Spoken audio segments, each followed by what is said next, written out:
ಬಳ್ಳಾರಿ ಲೋಕ ಕದನಕ್ಕೆ ಕಾಂಗ್ರೆಸ್ ಸಚಿವರ ಬಲ. ಕೈ ಅಭ್ಯರ್ಥಿ ಗೆಲುವಿಗೆ ಮೂವರು ಸಚಿವರು ಕಣಕ್ಕಿಳಿದಿದ್ದಾರೆ.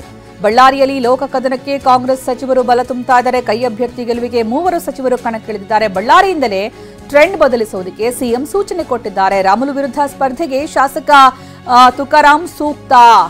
ಮೂವರು ಸಚಿವರ ಸಭೆಯಲ್ಲಿ ಅಭ್ಯರ್ಥಿ ಗೆಲುವಿಗೆ ಪಣ ತೊಡಲಾಗಿದೆ. ಬಳ್ಳಾರಿ ಅಭ್ಯರ್ಥಿಯಾಗಿ ತುಕಾರಾಂ ಬಹುತೇಕ ಫಿಕ್ಸ್ ಅಂತ ಹೇಳಲಾಗಿದ್ದು, ಅಲ್ಲಿಂದಲೇ ಗೆಲುವು ಆರಂಭ ಆಗಬೇಕು ಅಂತ ಸಿಎಂ ಸಿದ್ದರಾಮಯ್ಯ ಸೂಚನೆ ಕೊಟ್ಟಿದ್ದಾರೆ ಅಂತ ಸಚಿವ ಸಂತೋಷ್ ಲಾಡ್, ಉಸ್ತುವಾರಿ ಸಚಿವ ಬಿ ನಾಗೇಂದ್ರ, ವಿಜಯನಗರ ಉಸ್ತುವಾರಿ ಸಚಿವ ಜಮೀರ್ ಅಹಮದ್ ಬಳ್ಳಾರಿಯಲ್ಲಿ ಕಾಂಗ್ರೆಸ್ ಅಭ್ಯರ್ಥಿ ಗೆಲ್ಲಿಸೋದಕ್ಕೆ ಪಣ ತೊಟ್ಟಿದ್ದಾರೆ. ರಾಮುಲುಗೆ ಪ್ರಬಲ ಟಕ್ಕರು ಕೊಡೋದಕ್ಕೆ ಸಚಿವರಿಗೆ ಹೊಣೆಯನ್ನ ನೀಡಲಾಗಿದೆ. ಇನ್ನು ಬಳ್ಳಾರಿ ಭಾರತ್ ಜೋಡೋ ಯಾತ್ರೆ ಸಂಕಲ್ಪ ಉಳಿಸೋದಕ್ಕೆ ಸಿಎಂ ಸೂಚನೆಯನ್ನು ಕೊಟ್ಟಿದ್ದಾರೆ. 2022 ಅಕ್ಟೋಬರ್ ಅಲ್ಲಿ ಬಳ್ಳಾರಿಯಲ್ಲಿ ಭಾರತ್ ಜೋಡೋ ಯಾತ್ರೆ ಸಮಾವೇಶ ನಡೆದಿತ್ತು. ಗೆಲುವಿನ ಮೂಲಕ ರಾಹುಲ್ ಗಾಂಧಿಗೆ ಬಲ ತುಂಬೋದಕ್ಕೆ ಸಿಎಂ ಪ್ಲಾನ್ ಮಾಡಿಕೊಂಡಿದ್ದಾರೆ.